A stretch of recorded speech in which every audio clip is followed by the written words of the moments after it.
Hello, everyone, and welcome again to the Bear Den. For those of you joining us for the first time, this podcast is about the American Bear Association and the Vince Shute Wildlife Sanctuary, but not exclusively.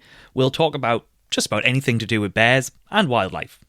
And I'm very excited for you to listen to today's episode, where I sit down and chat to Stan Tekiela. He's been visiting the sanctuary for more than 20 years, leading photo workshops, and is a renowned author, photographer, educator, naturalist, and why listen to me talk about him when you can listen to him yourself? Let's go. There is a place in the remote northwoods of Minnesota, North America. It's located near the town of Orr, population approximately 300. Outside this town is an area where normal rules are put to one side. It's a place where humans and wildlife meet. It's a special place, wholly unique and not without its controversies. This is the Vince Shute Wildlife Sanctuary, run by the American Bear Association, ABA for short. The ABA is dedicated to promoting a better understanding of black bears and all wildlife through education, observation, and experience. I'm your host, pstubley, and welcome to the Bear Den. All right. So I was talking with my brother the other day, and I mentioned, I'm going to be chatting to Stan Tekiela, and he kind of gave me a funny look. So I felt like I had to clarify, that's Tequila with a K. Right. Because I think he was thinking of Tequila with a Q, and I was going to ask, I was like, does that happen a lot? Or like, indeed, Yes. are you a fan? Are you a fan Yeah. of the drink? I'm not much of a drinker. No, so unfortunately, the only tequila I think I've ever had has been in margaritas, but that's, Right. maybe once a year type of Yeah, thing. that's one way to have it. That's Yeah. when you're down for spring break, I'm sure. Yeah. Yeah, not a lot of spring break going on with me. Yeah. hmm So whereabouts are you talking to us at the minute? Talking to you from Minnesota. Minnesota, I'm just west of the Twin Cities area. So it's a uh, kind of a far, what would you call it, like a fourth ring suburb, way the heck out west of the Twin Cities. Oh, nice. And you've just returned from leading a photography trip to Yellowstone, and I just wanted to sort of ask how that went and what you saw this time of year. Yeah, so what I do is I lead about 6 photography tours a year to different parts of the world, and the one I just finished up is I did 3 weeks in Yellowstone, so it's winter time in Yellowstone, so it's January and February, and we had quite quite a good trip. Interestingly, the groups that I have for the Yellowstone stuff are all people from either the UK or someplace in Europe. And so it's really fun to show them my part of the world and the different things that we experience because things like the extreme cold temperatures are kind of a new experience for a lot of people. Did you see many wolves? Yes. Saw many wolves. So I had 2 different groups. The first group didn't see any wolves. Well, we saw some wolves, but they were, the next mountain over. So they were, micro dots on the horizon type of thing. And you could see them and you can hear them. So it was, satisfying in that way that you could see them, but no photographic opportunities. And then on the last day, we are in the interior of the park on these what's called snow coaches. These snow coaches are modified vans or like a bus that have gigantic tires, wheels on them that help plow through the snow. And so we're way out into the interior of the park in Hayden Valley, and right at daybreak, first thing in the morning, and we came across 6 members of a wolf pack, and they were walking by us. So we were able to stop, get out, set up, photograph, and as they went by us, one of them actually sat down about 130 to 150 yards away from us and sat down and started howling right in front of us. Oh, So wow. the entire encounter lasted maybe 7, 8 minutes, which is long. When these close encounters with wolves are generally measured in minutes because they move on and they don't want anything to do with people. But we got some great opportunities. There was a lot of celebrating and a lot of after they left, it was a lot of hugs and tears and things like that because we had this great opportunity to see these iconic animals of Yellowstone up close and be able to capture some good images with them. So then, and that was on the very last day. So it was like, phew, Yeah. just because everybody comes a long way to have this experience, and yeah, it's disappointing when they don't get it. And so it was like mission accomplished. So we're good. Then the second group, um, on the second to last day, we had an idea where the wolves were at, but hadn't seen them all week. We were doing a 7 day stretch on the interior, 5 days of no wolves at all. And so that gets to be I mean, these are long days. They're like 10-hour days and 10 days of looking for wolves and nothing. And the second to last day, had a hunch where they might be, thought we'd try for it, was able to get right into the area that we were hoping to be.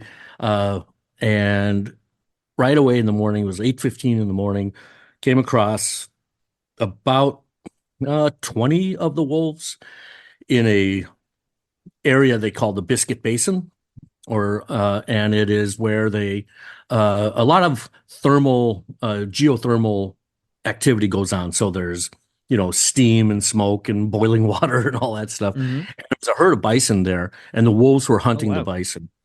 And so we got in on that, and we had them for just under an hour, where the wolves were crossing a river, howling, going back and forth, and approaching the bison, trying to find, uh, you know, a, a, a, a I hate, how do you put this lightly, a candidate, So Right. basically what these wolves are looking for is injury, sick, infirmed, it's somebody who's not doing well, Mm. the very weak, the very small, these types of things that they're going for. So this went on for about an hour, nothing. They could not isolate out anything. We in that hour I captured maybe a little over 5,000 images in an hour. So that's quite a bit, meaning Mm. that there's a lot of action going on, a lot of different things happening. They were coming up and crossing over this river and then crossing over the road that we were on. And so this went on for, like I said, an hour. And I mean, your heart is pounding so hard, and it's high altitude, so you're having troubles breathing anyhow, and the temperatures are well below 0 Fahrenheit. And it's just one of those cold and difficult situations, but it was such a great success. So the next day, which would have been the last day, headed right back into where we thought they might be, ended up finding them again. And that day, on the last day, we probably spent upwards of 7 hours Oh, following wow. them around. This is unprecedented. They were visible to us for hour after hour after hour. And that was just such one of those situations where it just doesn't happen like that.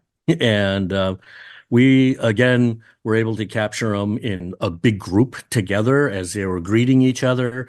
We got individuals, we got them howling, got them running through the snow, deep, deep snow, and they're running through the snow. So we got them, bounding out of the snow, and some great images were had for sure. That was a day in which uh, we were there for so long that it's like, okay, we have to go to the bathroom, the group.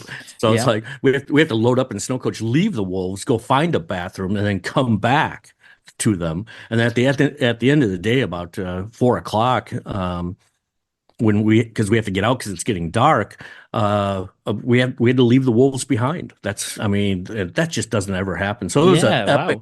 epic year for wolves in Yellowstone. And so these are the types of photo tours that I do. I do Yellowstone. I do a trip to Florida. I do Alaska, Costa Rica, things like that, and take people around to show them the wildlife and teach them how to photograph the different ways of photographing these animals. Yeah. Oh no. I mean, it sounds amazing. I mean, these are the sort of trips you can never plan them, so you get what you Oh, get given. yeah. And like you say, 8 minutes of wolves for that first trip. I guess like that would make it worthwhile, wouldn't it? It's Yes. just Oh, yeah. yeah. 8 minutes would be 8 minutes. It's a success. Okay. Mm. That's like, oh my gosh, this is the best thing ever. But then a whole But day where yeah, you're having to yeah, leave the wolves. Yeah. Wow. yeah, that's unheard of. That's one of those situations that you can't ever expect to happen Mm. again. But it was good. It really Yeah. was. And I'm going through. I have probably about 15,000 images just of wolves that I have to edit through right now. So that's Yeah. that's That's what you caught me doing as I'm sitting at my desk editing all these images. I think grand total was something close to 40,000 images in 3 weeks. Oh, is that an average sort of total, or That's really high it's really because high? the foxes were amazing this year. Red foxes in Yellowstone were really good. And it's Mhm. funny, this is how it is. Nature, just like with the sanctuary, some days you get all these bears come in, and other days you don't. Nature changes. Nature's dynamic. Nature's always in flux. And so this year, the red foxes were amazing. And the encounters in the interior with the wolves was amazing. But other years it's not. So every time it's different, and there's no way of, excuse me, predicting or setting up for anything like that. It is what it is because Mm. that's what nature does. No, indeed. So, like as you've been talking about, obviously you've worn many hats in your sort of illustrious career. You've obviously Mm. wildlife photographer, author, naturalist. Could you give us a snapshot of your background and introduce yourself a little bit? Sure, sure. Let's see. I don't even know where to start. I've had a 40 plus year career in wildlife. I guess I'm probably most known for my field guides and books. I've written over 200 books over the past 40 plus years. And I do mainly field guides, so it's a how to identify books, how do I identify birds, mammals, trees, wildflowers, reptiles, amphibians, that type of thing. Plus, I write a lot of other nature books, they such as a look at bears, for example, or a look at wolves, or moose, or these types of iconic animals that people seem to be really attracted to. I've written books on eagles and owls and those types of things. So that's kind of what I'm known for. I also write a syndicated newspaper column. I've been Hmm. writing that for about 35 years. Unfortunately, uh, I think the peak of newspapers is long since passed, and they're going away. Yeah, I guess Uh, it's an online, mostly online article now. yeah, so yeah, I do an online article, but I started with newspapers, and that was a big deal for a very long time. That's kind of been dying out. I do a number of radio shows, and that type of thing. Now, I was also the director of a nature center. The nature centers are a environmental education place for the public to come to and have programs and learn about nature and things like that. So I know probably in the UK it's not as common as they are here. Nature centers here are very, very common. We have quite a few of them. And these are establishments where people, families, children, adults can come and attend different programs and learn about nature. Here in the spring, a big thing that all the nature centers do are tap the maple trees to make maple syrup.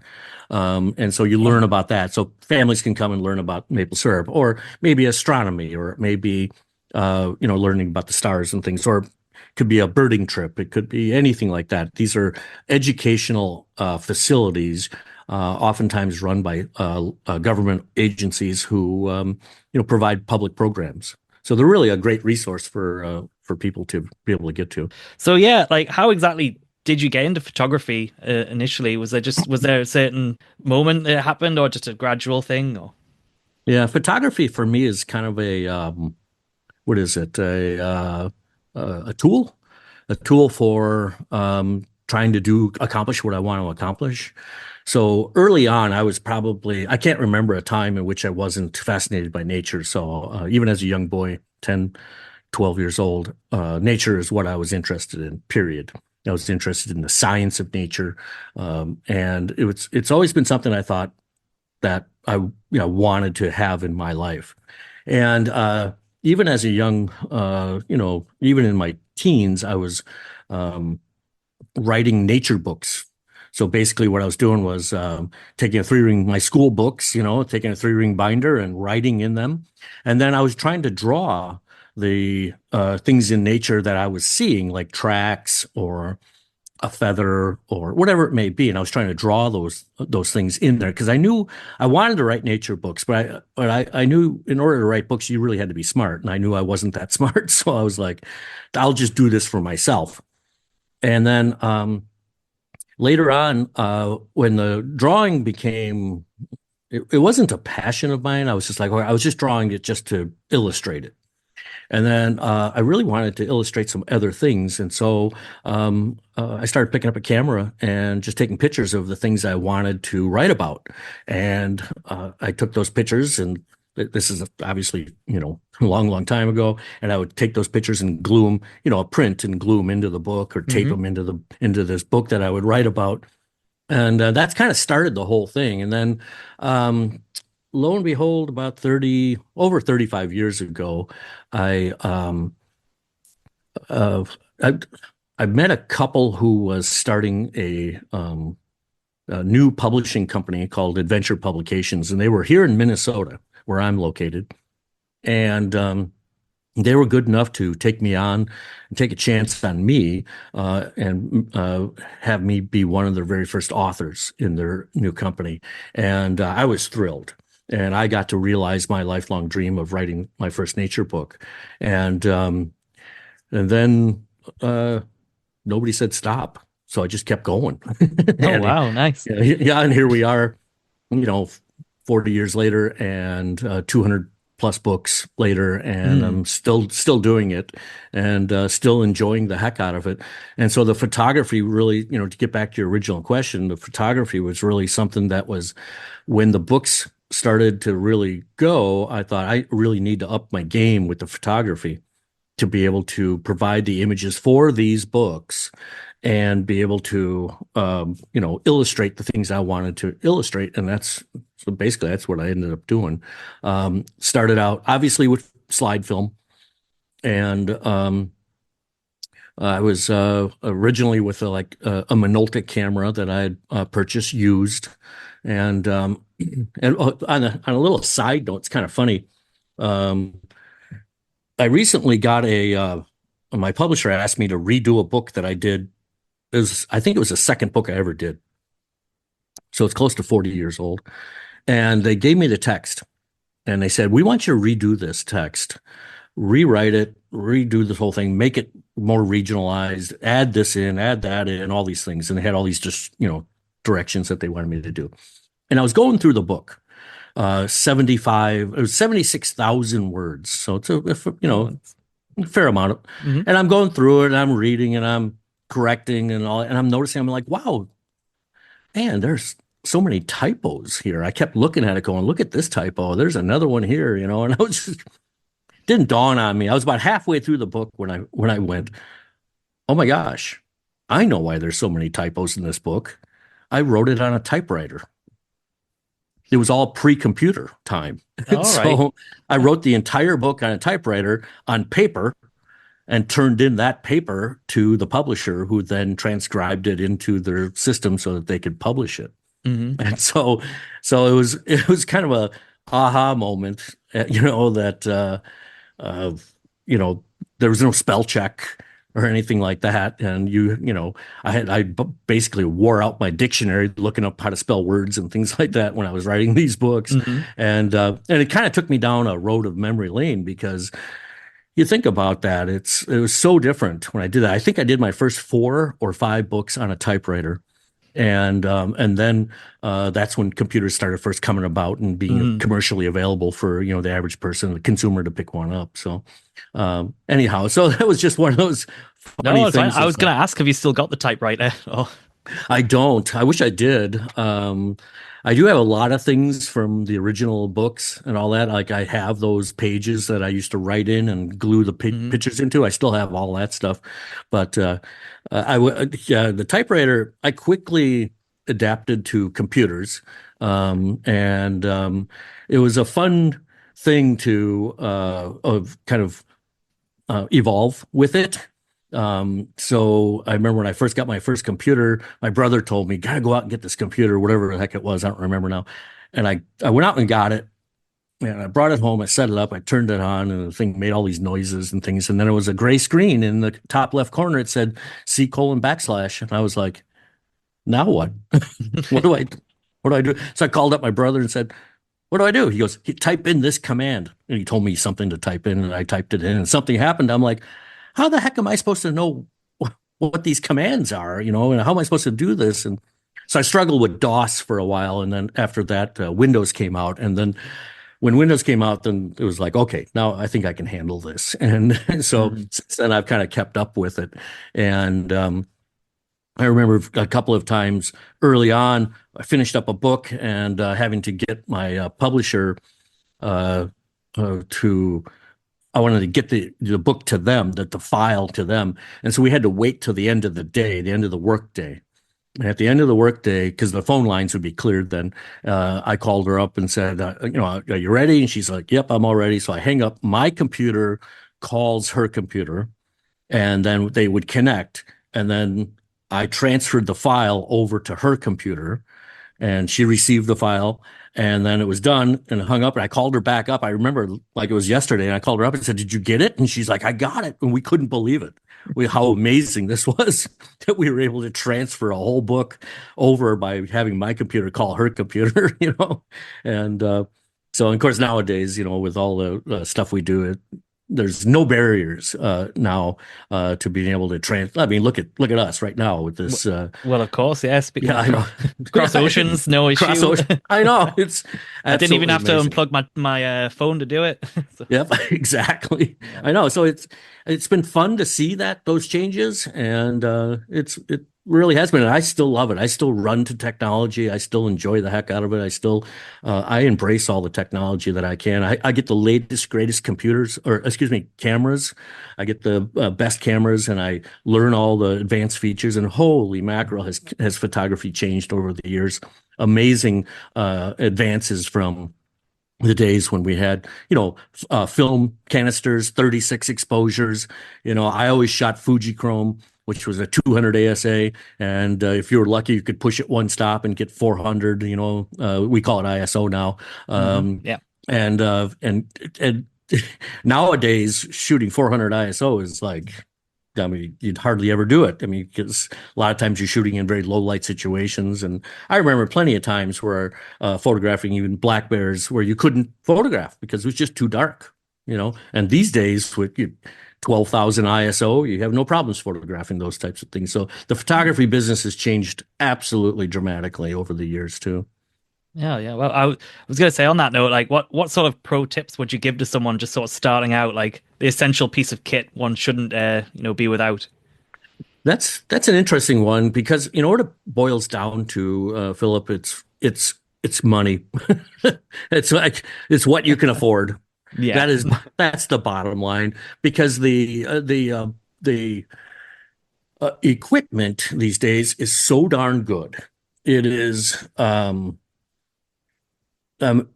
it's shocking how good it is. It really is because you can capture images that you could never capture before. And these days, here's an example of it. They have now on most of the mirrorless cameras, they all have a pre-capture on them. So as long as you have the shutter button depressed halfway down, it'll go back in time. So like if you're waiting for a fox to jump or a bird to fly away, and you want to catch that moment in which it's taking off or jumping or whatever like that, nowadays you just hold your button down halfway and be focused uh, on the animal or whatever it is, and then as soon as it goes, you're never fast enough as a human. We're never fast enough to push down the button when they're flying away or jumping or whatever like that. But what the camera will do is it'll go back in time a half a second or a full second and take all those pictures that it was kind of caching and then write them to your card, and you've got the event almost a full second before it happens and then through the whole thing too.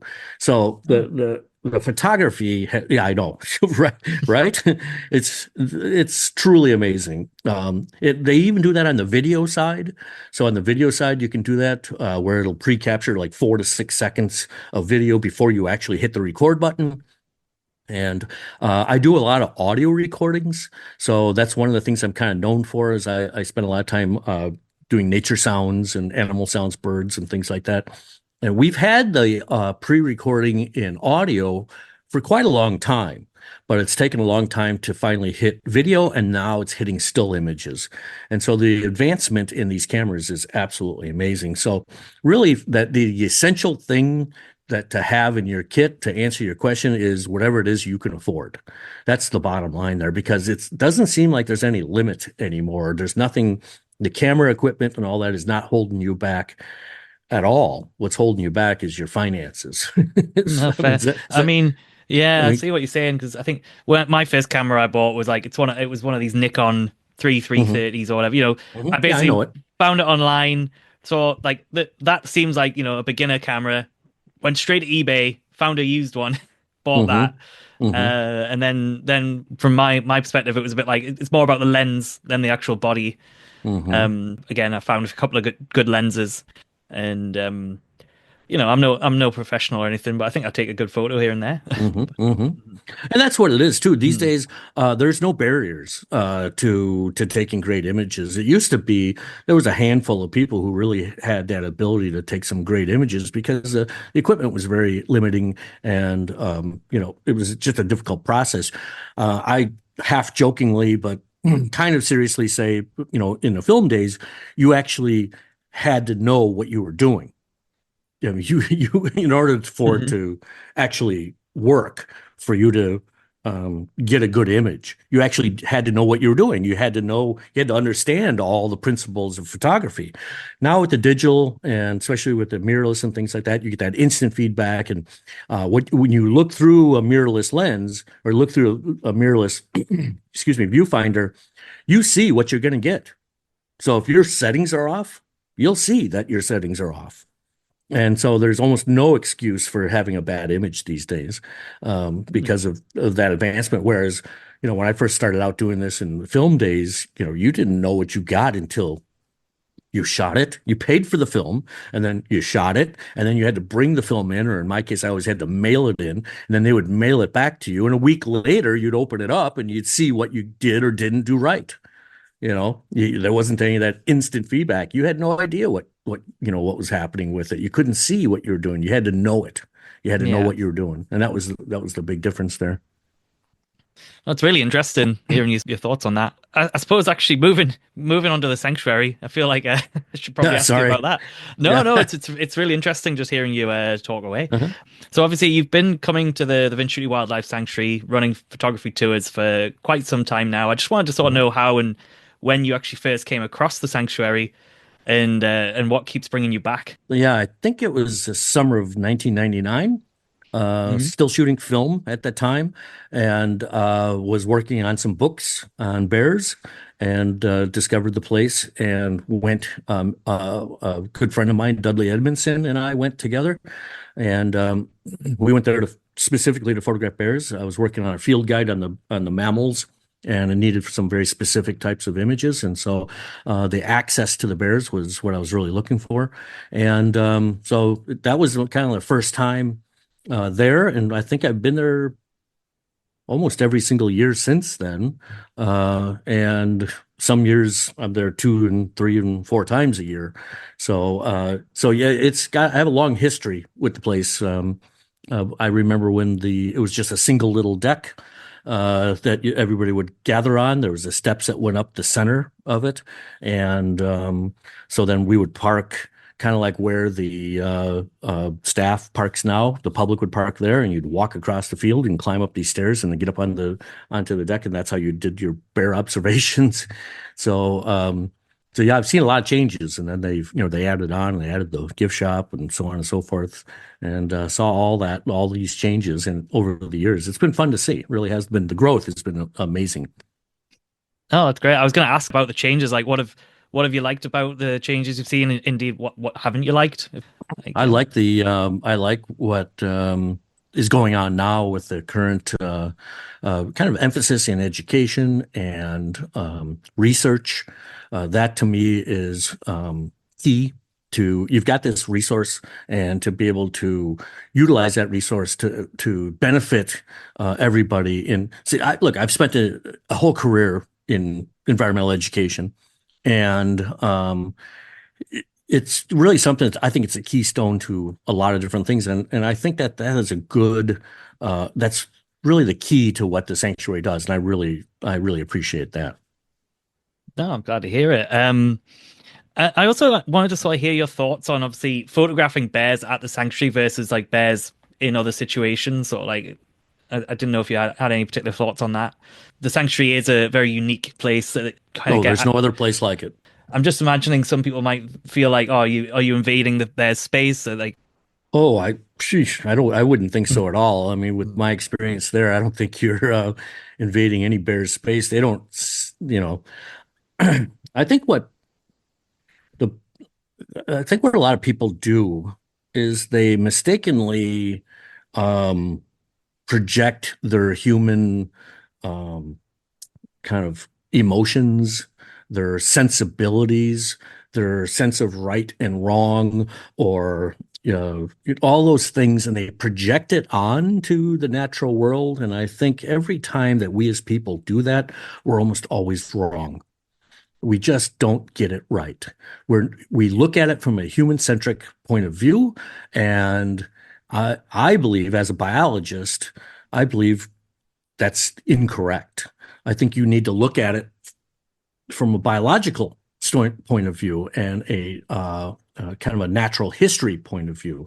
And that's a different way of doing things, a way in which I think would be, if everybody kind of looked at it a little bit differently, you'd probably be better off.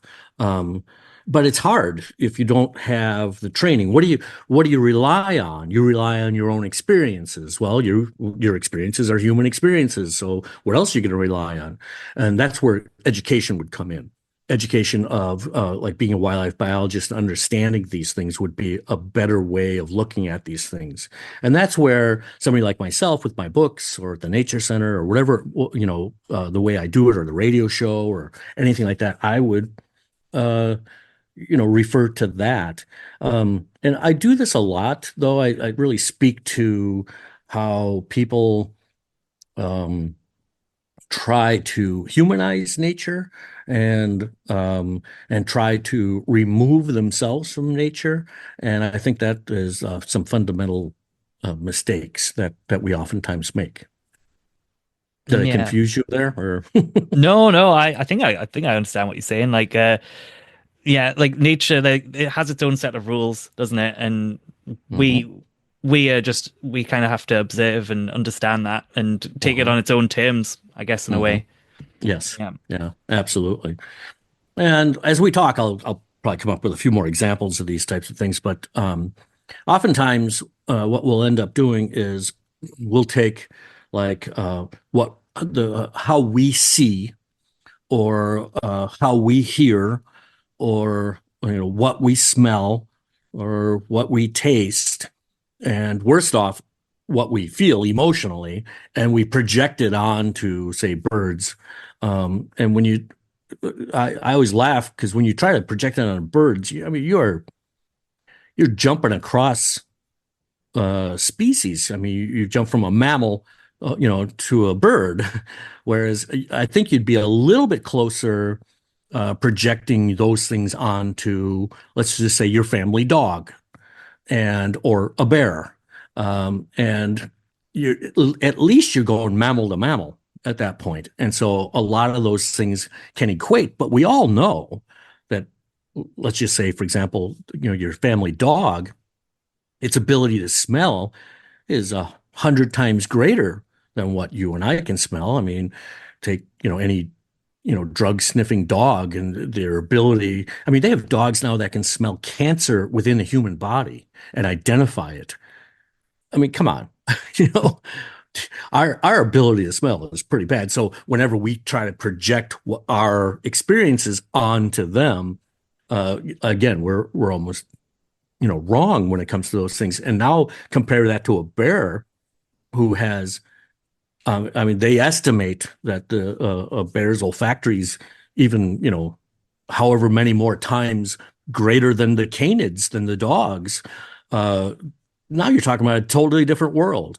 They can hear things we can't hear. They can see things we can't see. They can smell things we can't smell, so on and so forth. It goes on and on and on. And that's why whenever we try to project our human things onto them, we tend to be incorrect when we do those things. Does Hmm. that make sense? So when you Yeah, ask yeah. about the sanctuary, I have no opinion of, what is being done and how it's being done. Because who am I to you know judge or say anything about that? I don't. I have none because I think it's so far beyond our comprehension that it is uh, to be able to judge, you should be able to see both sides. Okay. That's the only way you'd be able to correctly judge, but there's no possible way we can see the other side. So how do Well, you no. judge? You can't. Well, I guess it's just through our own experiences and obviously what we see at the sanctuary. Yeah. You respond to that. Yeah. Obviously, we always say the bears are they're the ones who sort of set the tone when we're Yes. around. So, Hmm. And mm, that's a great way of doing it. That really is a truly a great way to um, approach the situation. Approach it more, try to approach it more from a biological standpoint than from any other standpoint. Because then people start throwing out things like, what's right and what's wrong or ethics and things. And then it's like, well, now we've lost control because it's, whose sense of right and wrong, whose sense of ethics and all that stuff. You'd have to really define that. So it's a weird, terrible rabbit hole to go down. mm. No, yeah, definitely. Well, training Kind of track threw slightly. kind of threw you off the Yeah. tracks there a Oh, you little got bit, me huh? thinking. Got me thinking. Yeah. Yeah. I was just going to ask about again, thinking about the sanctuary. Are there any particular bears or specific bears or moments that you photographed there that you particularly like? You know what? I find it absolutely wonderful how some of the bears are known and are kind of tracked over the years, and I love that information. I personally don't internalize that information and follow those individuals and things like that. That's just not. I guess I'm too much of a biologist to do that. But I appreciate the efforts that's being done to do that. And I think that's great. And that type of knowledge of like lifespan, reproduction, and all that stuff is very valuable information. And these types of things are not known unless you have that personal experiences with it. There was a time, Philip, that people believed when bears hibernated, they were unconscious. So during hibernation, they're unconscious. They're oblivious to anything going on around them. They're laying there with their mouth open, tongue hanging out, snoring away, and this was up until fairly recent, a common myth that this is how bears hibernate. And it wasn't until we had these close encounters and, cameras were put into dens over the winter time and things like that, that we actually saw that all of those thoughts about bears hibernating were actually incorrect because that's what we do as people. When we don't know something, we make it up based on what we think, right? We sort And of fill in here's the blanks. there it is, Mm. filling in the blanks. And we filled in the blanks, and we almost always fill in the blanks incorrectly. And so then it wasn't until just recently, the last, 30 years or something like that, that we were able to see that when bears are hibernating, their actually eyes are open. Sure, they're sleeping some of the times, but they're awake. Mothers are giving birth. They're taking care of their young. They're nursing. There's just all these different things going on in there, and it's not at all like what we used to think it was. And so that type of close relationships and experiences we have are what teach us the best. And we actually get to know these things in a sound and correct manner and not fill in the blanks with our imagination. No, I agree. There's no greater teacher than experience. Exactly. Mm. There it is. Yeah. Travel and experience. Those things are the things that are really kind of the great educators. And the sanctuary allows these types of interactions and understandings, and it allows actual people. I mean, because a lot of people would probably tell you, "Oh, if you see a bear, it's going to kill you." And you come to the sanctuary and you'll learn very quickly that this is not how it is. And so those types of things are, I think, extremely valuable. And we as people, we have this desire. to get close to nature. We want to see it. And we want to experience it, and that is what the sanctuary I think does best.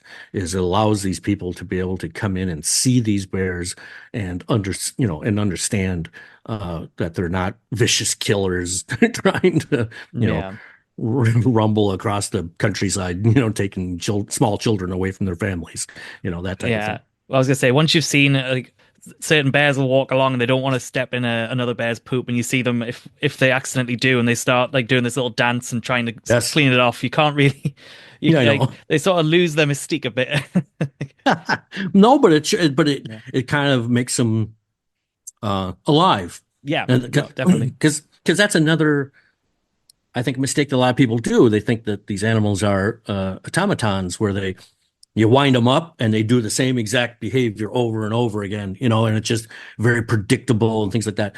And nothing can be further from the truth, because they all have unique personalities. They all have different set of experiences that they come with, and their experiences of different things that influences the way they do things and how they do it. And they're all unique individuals. And that I think is very fascinating. The fact that they're each bear has its own history, its own set of experiences that it draws upon to be able to navigate the world, and some are more successful than others. And I think that once we get past that and understand these are unique individual animals, then I think the way you see things changes. Well, I Mm. mean, I think about it there. I mean, because a lot of times it's hard to kind of give it good examples of it. I don't want to offend anybody is what I'm trying to say here. And I don't want to really dive into the deep on any of this stuff, but Yeah. Well, don't worry. I uh can. We can always edit yeah, anything. yeah.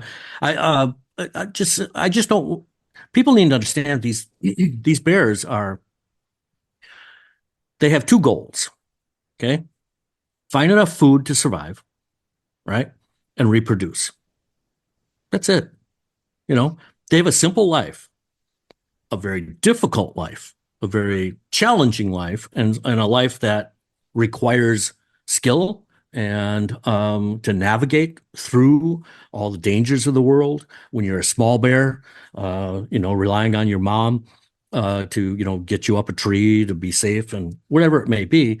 These things are every day for these animals is a challenge, and every day is a success when they're at the end of the day, that they've made it, they found food, or they've been able to reproduce, or whatever it may be. But that's what it boils down to. And once we start looking at it that way, that these are individual bears who are trying to survive each day, trying to get food, trying to be safe, and try to reproduce, then we can start looking at these things a little differently. Mm. Yeah, I think they're pretty much living moment to moment. That's what it Yes. is. Yeah. Yes. Oh, they're living for the day. They're Well, living to exactly. find the Yeah. food. Yeah. They're living to find enough food to get them through. And what the sanctuary does is it provides an opportunity for that, to happen, for them to find that food, to be able to get them through another day and get them through to another point. And that's what it kind of boils down to. Unfortunately, I think what a lot of people do is they equate it in human terms, and they think, oh, well, uh, um, once they're fed, they become dependent. They're Mm. like absolutely 100% dependent upon. And I always find that funny, because that would be people who would do that, not, not the bears. They would, Well, yeah, you as know, we've found with some of the studies we've done, the food is supplemental to the supplemental. All bears. right. They It's a, and when there's like a berry season, there's a really good year, we see less bears. That's because there's natural Mhm. food for them, and that's ultimately what we like to see. They come and go as they please. That's kind of the point. That is the point. And that is another fundamental misunderstanding I think a lot of people have, is that these bears come and go, and they use it as a supplemental food source to be able to help them through when they're in that area. Mm. Yeah, because I know, like, especially nowadays, like, there's a lot more research and new thinking about how male bears, especially, are migratory, and they do travel over far distances, and that's why we see certain bears at certain times of year, and we don't see them at any other time. hmm And what amazes me is that those bears could travel hundreds of miles and successfully navigate all those pitfalls and all those dangers that are there. Every highway, every backyard, every situation is a little bit different, and they are successfully navigating all those obstacles as it moves along through its environment. And that is something to be admired for sure. No, definitely. Getting back to sort of photography, hmm I wanted to know sort of like what some of like the other sort of animals you've got had to photograph, and like if there was like what's the weirdest thing or like the hardest thing you've had to photograph. I mean, you were saying now with technology, it's much easier to photograph. I've spent a career photographing all sorts of animals. So I do mammal field guides for individual states. So depending on which state it is, like let's just say Texas, for example. When I was doing the mammal field guide for Texas, it meant I had to go to Texas and find every mouse, every shrew, every vole, every rat, and find it, capture it, photograph it, not hurt it, and put it back. And depict it in a setting that reflects its habitat. And so it was quite a challenge to do that.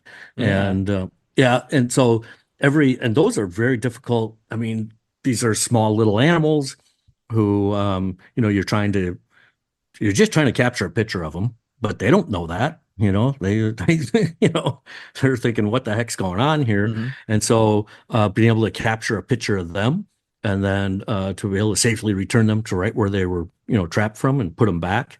Every mouse it is just difficult to say the least. But I would spend weeks and weeks and weeks on end going out and trapping in different habitats to find these animals to ensure that they're in good health and be able to. Well, first of all, you have to identify them. Holy mackerel! I was gonna say with Once the you mice, the case of you capture it and you're just like, oh no, I've already done you, or Yes, something. It's exactly. like it's Yeah, yeah. Like deer mice. Oh my gosh. I mean, there's deer mice everywhere. And it's like, oh, another deer mouse. Back you go, and because you're looking for very specific types of things. And mm, I relied on a number of friends who are also biologists who had, intimate knowledge of these things and did research on these things. And so I'd go out with them. And mhm. it's just, so there's so many things that I've done to um, endangered animals like black-footed ferrets. I remember back in the late 70s when they were declared extinct. It was like they literally said we've not seen one of these in the last 5 years. So the federal government declared the black-footed ferret extinct, and then 5 years later, they found one.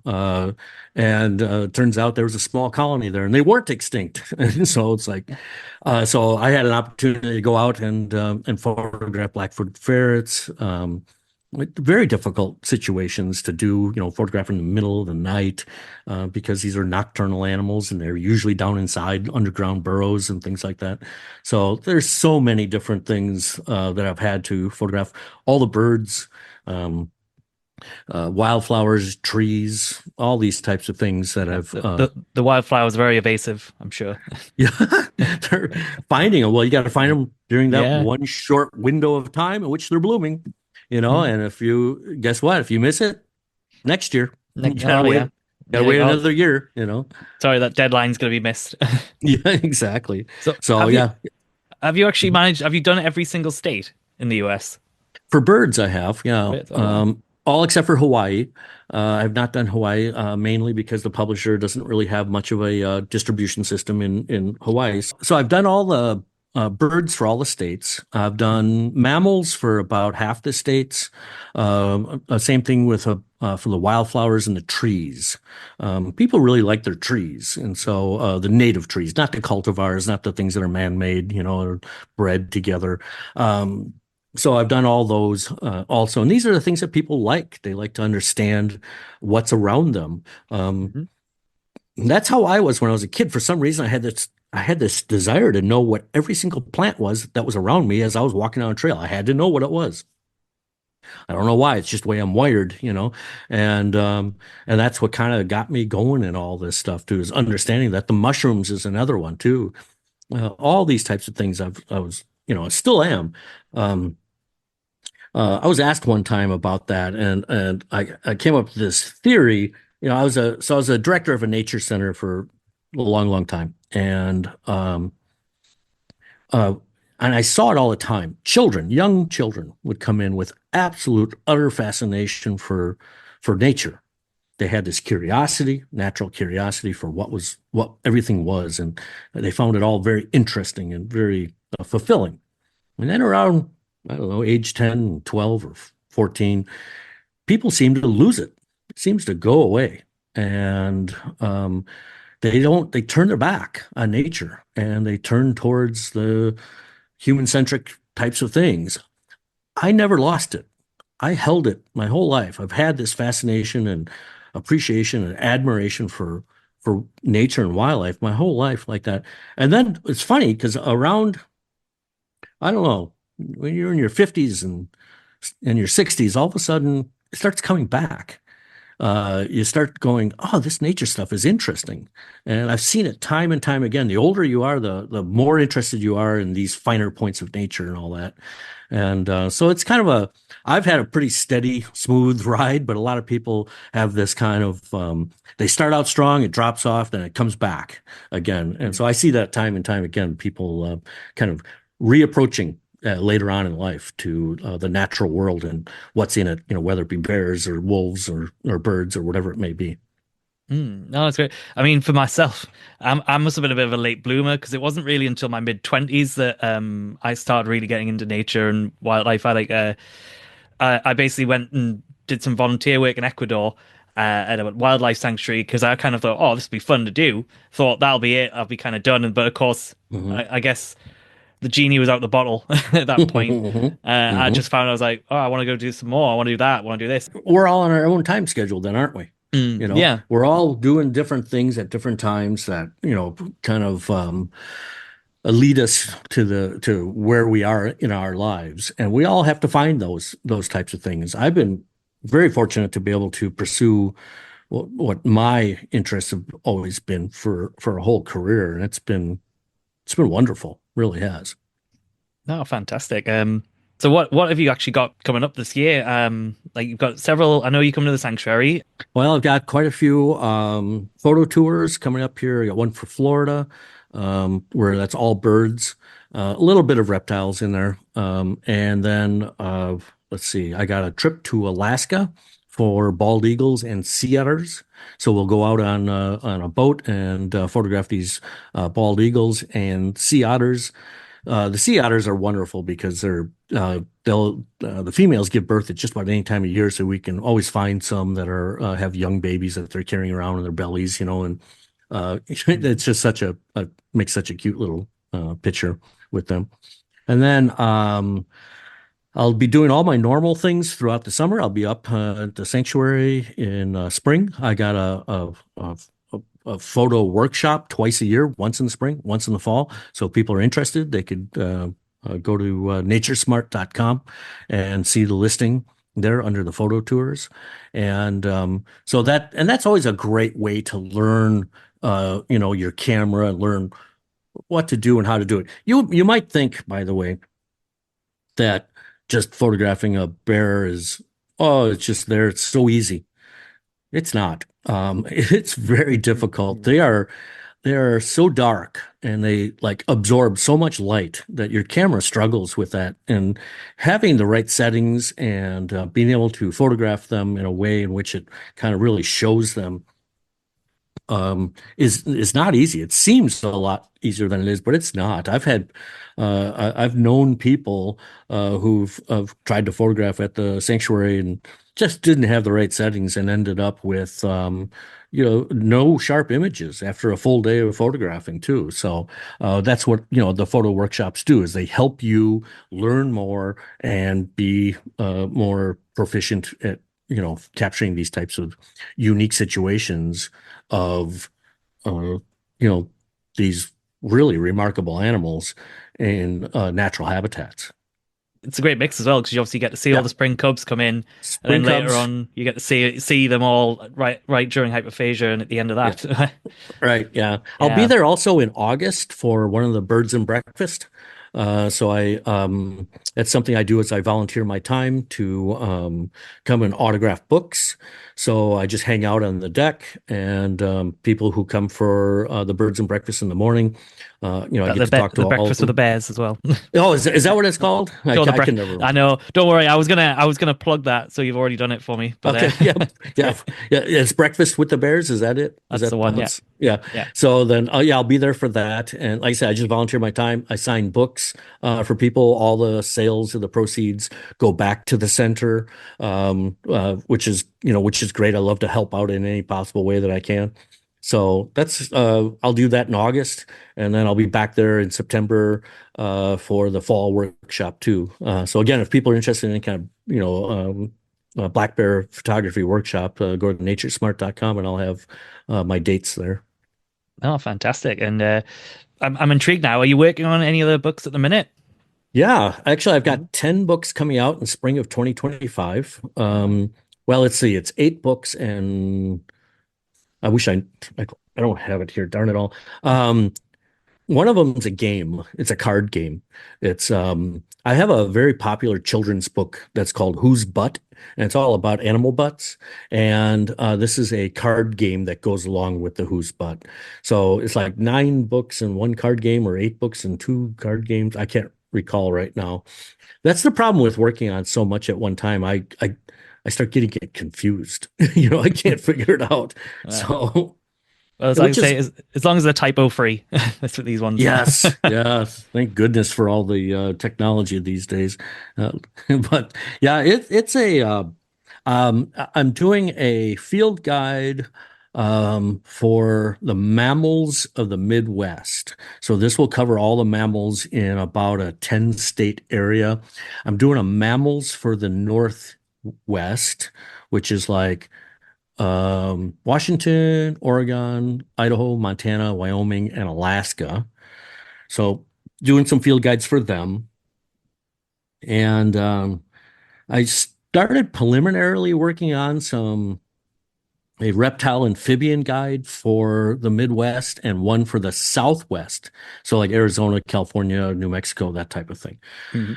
So I got those in the works. So yeah, I'm usually working on 4 or 5 or 6 books at the same time. Oh And wow. Well, I yeah, it suppose works. yeah. I was just gonna say, like, I suppose because if you're gonna go to an area, you're gonna try and capture as many of the animals, the species that you can, and Yeah. that might Mhm. cover several books. I'm guessing. Yeah. Exactly. Yeah. So when I go out, I'm photographing everything, not Mm. just, birds or not just the mammals or just reptiles. I try to, spread it across because you never know.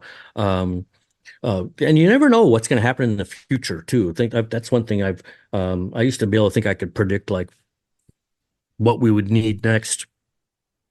The people, the public wants different things, and the publisher switches things around all the time on me, and I end up having to regroup and start all over and start new projects. So I've Mhm. started so many books. I've actually completed a number of books that never got published, also because it just didn't work out for marketing and worked out for distribution and things like that. So Oh well, you never know. Might come back around. Their time might come. you never know. Yeah. Yep, you never know. Yeah. Oh, fabulous. I mean, was there anything else you kind of wanted to talk about? No, Oh. I think the bear sanctuary is just to kind of finish up on that. What Mhm.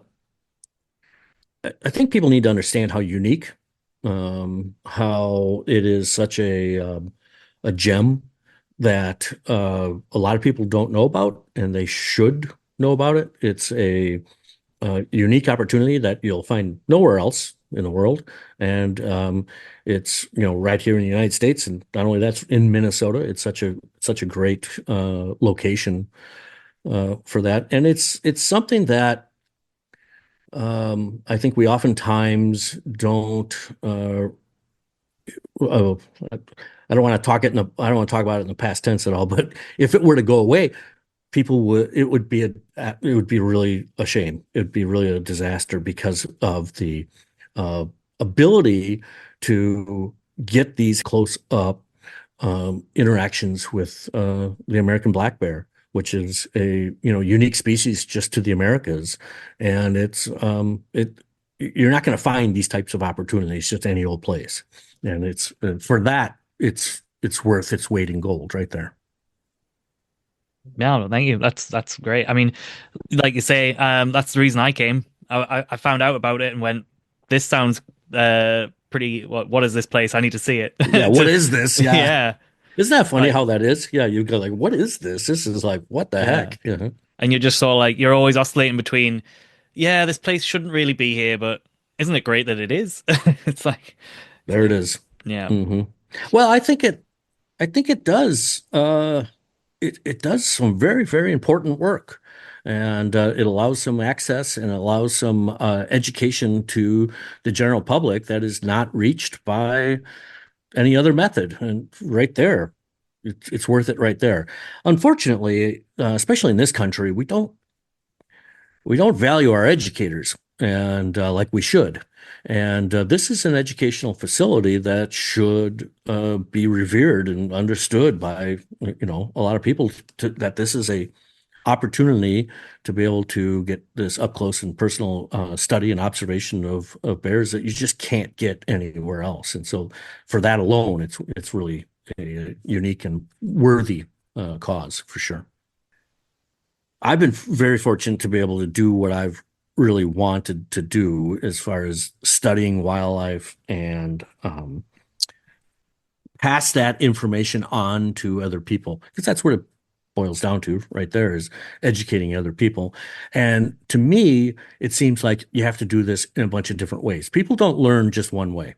They have to see things. I oftentimes say people need to see things two or three different ways in order to understand that one thing. And so, whether it be radio, a podcast, or a newspaper column, or in person, or book, or whatever it may be, all of those things need to be covered well in order to be able to get that one message across to the average people who are busy, busy lives doing different things, and you need to be able to present it in different manners in which those different manners add up to a complete understanding. And we have a long way to go, of course, because there's an awful lot of people out there. And learning about animals and learning about black bears in general is a lifelong pursuit and something that could be, we could use more of it. Thank you very much. I mean, we really appreciate you coming on and talking to us, and it's great to hear your passion for nature. And and it doesn't look like it's slowing down anytime soon, so that's No, great. no, it isn't. In fact, it's maybe burning brighter than ever. And I understand that that's not something that's found in everybody. Everybody doesn't have a passion burning inside of them. I mean, they do. It's different things. It may be whatever, bowling or whatever it may be. But I enjoy what I do and trying to educate people about the natural world and about the different things that are within it is it's a noble cause and try to do the best I can. I'll tell you, honestly, some days I feel like a complete failure because we still, as people, do some ridiculous things, when it comes to the environment and choices that we make and things like that. But overall, I hope that I've done in my career done enough to educate people about a lot of different things. And I know a lot of people certainly appreciate the birds more now than they used to, or reptiles or amphibians or Hmm. whatever it may be. So.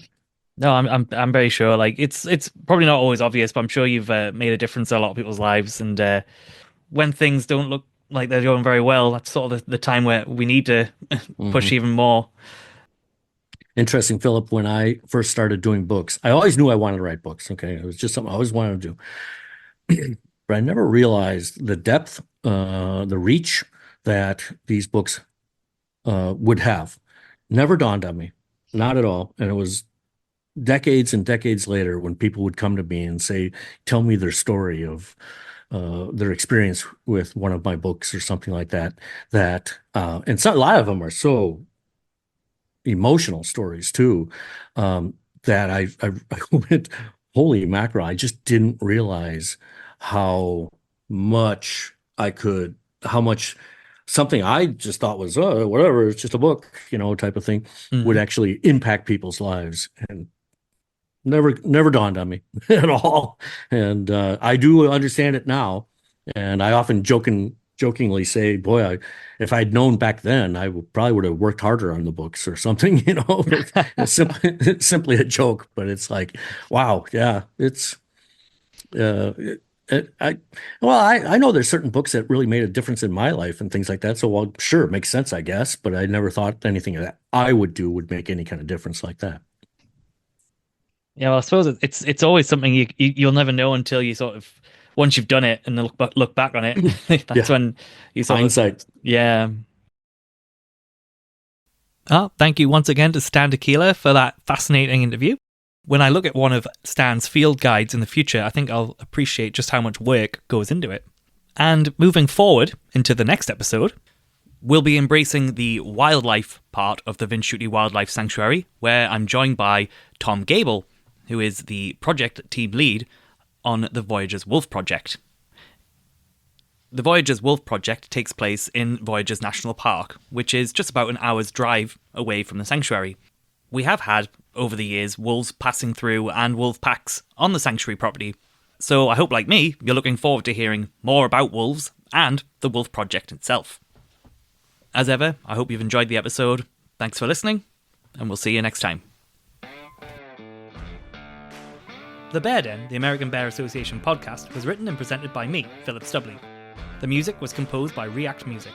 Thank you to everyone who has helped make this podcast possible, including Karen Hausman, Bill Lee, Clary Lee, Stephanie Horner, Donna Brzezinka, Ross Coyer, and Angie Page. You can find out more about the American Bear Association at www.americanbear.org. You can find Vince Shute Wildlife Sanctuary on Facebook and Instagram. You can ask questions and submit comments about the podcast to pstubley@americanbear.org. The ABA is a special circumstance. We do not condone feeding wild animals. If you enjoy this podcast, help support the ABA either by donating, becoming an ABA member, symbolically adopting a bear, or come visit the sanctuary during the season and say hello. And if you do enjoy this, please do us a favour. It'll barely take any of your time, I promise. On whatever platform you're listening to this on, please either follow us, click the bell for updates, notifications, please share with family and friends, and rate the podcast, as it all helps us grow and is greatly appreciated.